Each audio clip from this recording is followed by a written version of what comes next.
The OCBC Cycle Singapore event got off to a big start today, and it wasn't just competitive but fun too.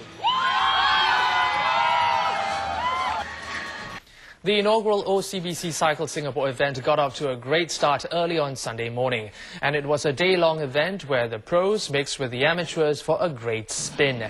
The day's highlight, the professionals competing in the elite Criterium. Among the 65 contenders, Olympians, medalists and major tour riders who spent some 90 minutes speed cycling around the 2-kilometre circuit. Coming in first, Australian David Pell, who claimed it was the biggest win of his career. In second place was Italian Alan Marangoni, while Dutchman Ricardo van der Walt came in third. It was pedal power at the F1 pit building on Sunday as thousands took to the road on 2 wheels. They wore various categories to suit the different groups of cyclists, from the tougher 50 and 40-kilometre races to a 20-kilometre community ride, which saw Community Development, Youth and Sports Minister Dr. Vivian Balakrishnan, who earlier flagged off the race, taking part. This is just the beginning. Today we've had 5,000. In the years to come, I expect to see multiples of that. So I think cycling is going to really take off in Singapore.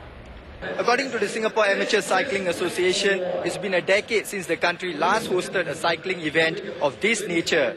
And by all accounts, it has proven to be successful. The event not only attracted professionals, but all types of cyclists, including one who was 72 years old and the youngest 6 years old. 6-year-old Joshua Bachman from New Zealand took part in the kids' ride with parents in tow. Because it's fun, and because I like cycling, and because it's hard and I like it. Organisers are hoping to grow the event on a long-term basis.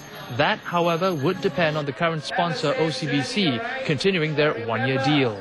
We have dollars, and the question is, where does it get allocated? Right? So we may have to cut something else if we want to continue with this or whatever. We'll see how it goes in the future. OCBC hopes to make a decision by the third quarter of this year.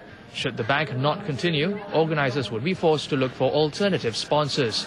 Their possible plans for next year include a 150-kilometre round-the-island race.